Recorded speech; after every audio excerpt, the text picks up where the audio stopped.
dans le cadre de Black History Month. Heureuse de présenter mes 2 œuvres. J'en présente 2, j'ai 3 livres, mais j'en présente 2, les 2 qui sont en français. Et parler un petit peu et discuter de ces travaux qui sont ancrés dans la Guadeloupe. Des travaux qui montrent un petit peu qu'en fait, même en étant là-bas, j'ai toujours été l'île du pays, Guadeloupe, la fille ancrée, arrimée à son île, et parcourir un petit peu les thématiques de ces 2 œuvres qui parlent vraiment de ce que c'est qu'être une femme guadeloupéenne et vraiment plurielle au carrefour de tellement de différents continents et qui reste malgré tout vraiment arrimée, comme je disais, à son île. Je crois que c'est une expérience complètement imprévue, un départ imprévu, une arrivée douloureuse, des expériences fortes, traumatisantes, mais également qui m'ont vraiment inspirée, qui m'ont donné le courage qu'il fallait pour continuer le chemin. Et un moment fort pour moi, je pense que dans mon dernier ouvrage, Épopée créole, c'est vraiment, il y a une partie qui s'appelle Plantation académique. Et c'est parler un petit peu que même quand on arrive, quand on a cette idée du succès ou de ce que c'est qu'arriver, que la souffrance, elle est toujours là et que ce contexte néocolonial, il est toujours présent également. Et vraiment, je voulais, moi, pouvoir dire que voilà, ne regardez pas le succès, ne regardez pas les titres, il y a une expérience complètement humaine derrière. Et je crois que pour moi, c'est un temps fort dans l'œuvre, qu'on est humain. Et parler un petit peu de mon corps, au carrefour de toutes ces différentes dynamiques. Est-ce que ça représente aussi pour la génération qui vient, celle de maintenant, laisser des traces fortes qui vont perdurer, j'espère. Et pour moi, c'est le plus important. Laisser une empreinte forte, ouvrir des portes. Et je crois que ce sont vraiment les messages forts de ce dernier ouvrage.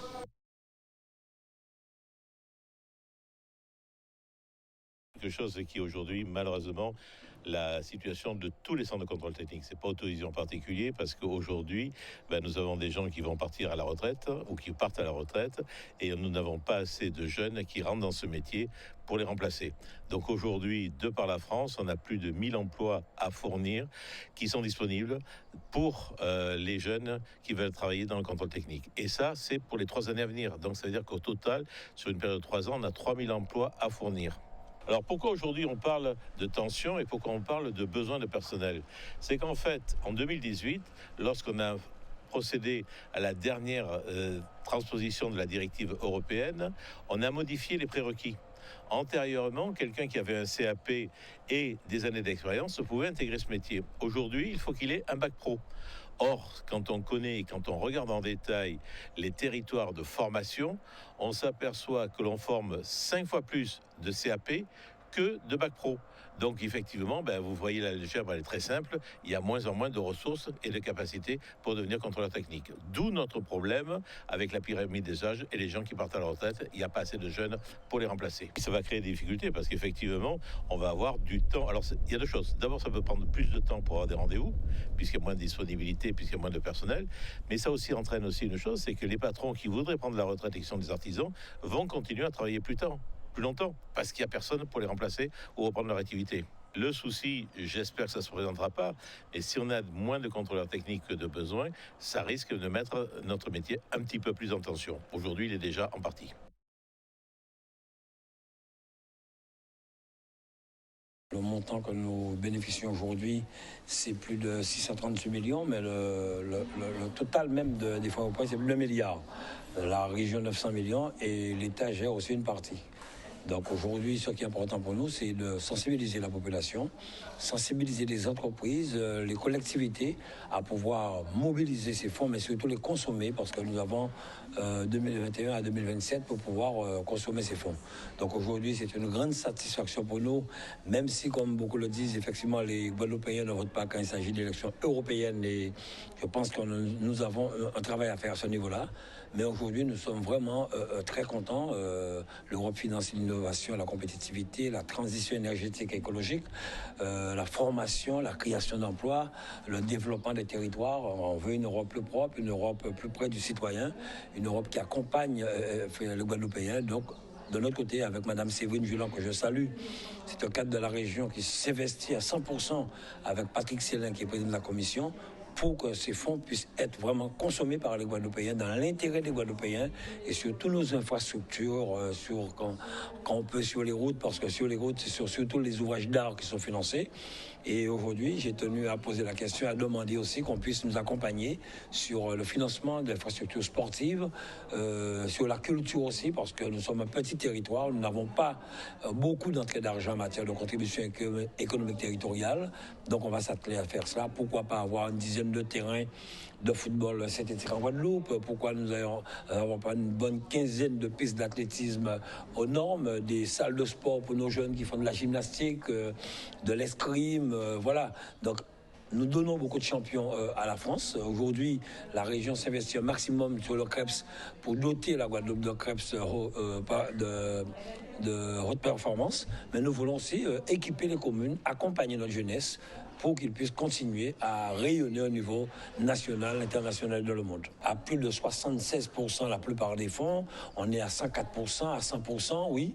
Nous avons effectivement très bien consommé, un peu moins sur Interreg. Parce que Interreg, ce sont avec les territoires de la Caraïbe, mais nous avons un travail à faire à ce niveau-là. Mais nous avons très très bien consommé. Depuis que je suis là, nous n'avons jamais eu de dégagement d'office. Nous avons beaucoup financé et aujourd'hui, c'est une fierté de voir la création de bon nombre d'entreprises en Guadeloupe. Nous l'avons dit, je ne me rappelle pas du chiffre, et plus de 3300 créations d'emplois. Nous revenons au niveau que nous étions en 2019, avec une croissance de 4% et moins 6% de chômage. Nous allons intensifier cela, continuer cela, pour que la Guadeloupe puisse continuer à rayonner la Caraïbe. C'est une initiative conjointe parce que, comme on nous a dit, on se parlait, on travaillait ensemble depuis des dizaines d'années et à un moment donné, on s'est dit, mais matérialisons-le, formalisons cette relation pour encore aller plus loin dans notre collaboration parce que c'est important, parce que McDonald's mobilise des mesures pour l'emploi de Pôle emploi. On a parlé de la méthode de recrutement par simulation, on a parlé de la FPR, on a parlé de la POE, mais McDonald's aussi nous donne à voir quels seront les métiers de demain. Et nous, ça nous permet aussi de préparer nos candidats à ces métiers de demain. Donc, travailler avec cet acteur majeur nous permet aussi d'adapter nos publics. Donc, c'est vraiment, nous avançons main dans la main pour pouvoir assurer l'insertion des jeunes. L'objectif de cet échange, c'est que ça va dans les deux sens. C'est-à-dire qu'effectivement, quand nous avons des besoins ciblés, des besoins spécifiques, donc nous leur fournissons effectivement une fiche de poste avec nos besoins et nos attentes, mais spontanément aussi de leur côté, ils nous envoient, quand ils ont des candidats qui peuvent correspondre à notre profil, nous envoient spontanément des candidatures. Eh bien, nous avons des candidats, comme vous avez pu le constater tout à l'heure avec les témoignages que nous avons eus de collaborateurs qui ont non seulement trouvé un emploi en CDI, c'est important de le dire, mais qui ont également pu évoluer au sein de notre structure. En plus, l'objectif, en plus de l'insertion, c'est vraiment avoir un impact sur les communautés locales, avoir un impact sur le territoire de la Guadeloupe, parce que nous avons, en tant qu'acteur majeur de l'économie guadeloupéenne, un devoir sociétal, donc de valeur, de transmission de valeur à nos collaborateurs, que ça soit dans le cadre de l'insertion, d'apprendre à travailler ensemble, à travailler en équipe, à être rigoureux, à être ponctuel. Et ce sont, comme l'a dit tout à l'heure Monsieur Trèfle, des valeurs qui sont, quand ça peut arriver que nos collaborateurs partent ailleurs, puissent utiliser vraiment tous les acquis, toutes les valeurs que nous les avons transmises au cours de leur passage au sein de notre structure pour ensuite les utiliser dans le cadre de leurs aventures suivantes. Je pense que sans cette expérience, je ne serais peut-être pas où je suis actuellement, ou bien je serais avec quelques années vraiment en arrière.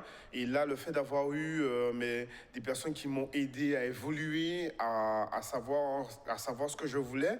Et il faut dire aussi que m'a permis d'évoluer dans l'enceinte de McDonald's, puisque j'ai commencé équipier et j'ai fini homme de maintenance. Donc, j'avais des responsabilités à, par exemple, tenir un restaurant le plus propre possible. Donc, ça m'a permis de me forger. Et à l'heure actuelle, quand j'entreprends un projet, je m'applique à fond, mais toujours avec la rigueur. Je fais confiance à mon cœur, je fais confiance à mon cœur, je fais confiance à mon cœur. Oh, oh, oh. Nous sommes mobilisés depuis le 7 février et on réclame à la société constructelle qu'on respecte les droits des salariés. Ça fait 10 ans que la société est implantée en Guadeloupe. D'accord? Et aujourd'hui, tous les salariés, 80% des salariés sont aujourd'hui mobilisés pour que leurs droits soient respectés. Le respect de la convention collective. Rien de plus, c'est le respect de la convention collective. Parce que il n'y a qu'à respecter Jean Yovi. Donc, nous commandons que toutes ces règles-là appliquées comme il se doit pour tous les salariés Guadeloupe. Nous trappons un premier rendez-vous avec eux. Nous avons écouté tout ça nous tenait à dire. Sauf que nous trappons un deuxième rendez-vous hier et pas préparé à rien. Nous pas plus avancé qui ça, nous attendons le résultat là.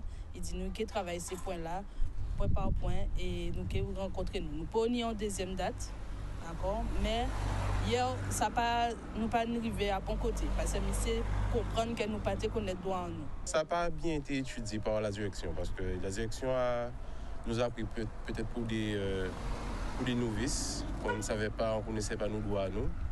Et ils ont remarqué qu'on connaissait nos droits, effectivement, et on a dû mettre cours à la réunion. Là, ils voient qu'il ne peut pas faire rien avec nous. Ils disent nous qu'à étudier ça et puis nous qu'à prendre d'autres rendez-vous. Ça fait de la peine, hein. On se rend compte que malheureusement, on n'est pas conscient en fait, de la beauté de l'île où on vit. Donc c'est très important pour nous maintenant de nettoyer et de faire prendre conscience aux Guadeloupéens et à tout le monde qu'il est important de préserver le milieu où on vit. Notre centre de formation propose 2 formations, une formation équipier de collecte et une formation écotourisme. Et en fait, nous avons organisé avec des partenaires et également l'association du quartier, l'association Papyrus, cette opération, et avec l'aide aussi de partenaires comme Carupneu notamment. Donc une opération de nettoyage de la mangrove, puisqu'en fait il s'avère que sur ce site il y a énormément de déchets qui sont amenés, donc c'est ce qu'on appelle les dépôts sauvages. Et dans le cadre de notre formation, voilà, avec les apprenants, nous avons décidé de pouvoir nettoyer ce site au mieux, en faisant des partenariats avec le CIVAD, entre autres, pour pouvoir ensuite amener ces déchets sur le site et qu'ils puissent être traités. C'est une formation qui débouche sur un CQP, équipier de collecte, donc qui permet ensuite de travailler dans les structures qui collectent les déchets, donc différents types de déchets sur le département. Franchement, moi je suis content d'être là parce que heureusement qu'il y a des personnes qui prennent conscience de ça, qui se rendent compte que c'est dangereux. Donc on essaie de faire le maximum pour au moins le restreindre, même si on ne va pas le supprimer, mais au moins le restreindre. C'est une formation qui est mise en place dans le cadre d'un appel à projet, donc financé par la région Guadeloupe. Donc nous en sommes à la 3e session et les groupes sont différents. Donc parfois effectivement nous avons des groupes essentiellement avec des jeunes comme ce groupe, essentiellement masculin. Et pour les autres groupes, nous avons eu l'occasion d'avoir d'autres personnes de tout âge. Donc il n'y a pas que des jeunes.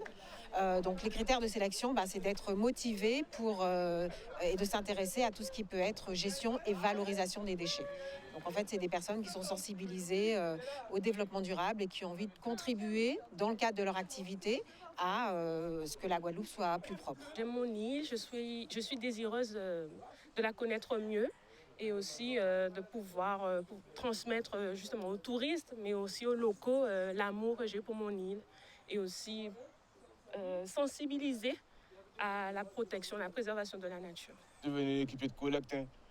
Moi, c'est juste ça. Dès que voilà, je fais le maximum pour la population, peu importe dans le cadre, peu importe dans le grade, moi, dès que je suis dedans, j'envoie. Nous sommes assez motivés, donc on espère pouvoir donner cette envie à tout le monde, en fait, pour qu'on puisse prendre conscience que voilà, on ne peut pas polluer l'île comme ça, il faut vraiment agir, faire quelque chose.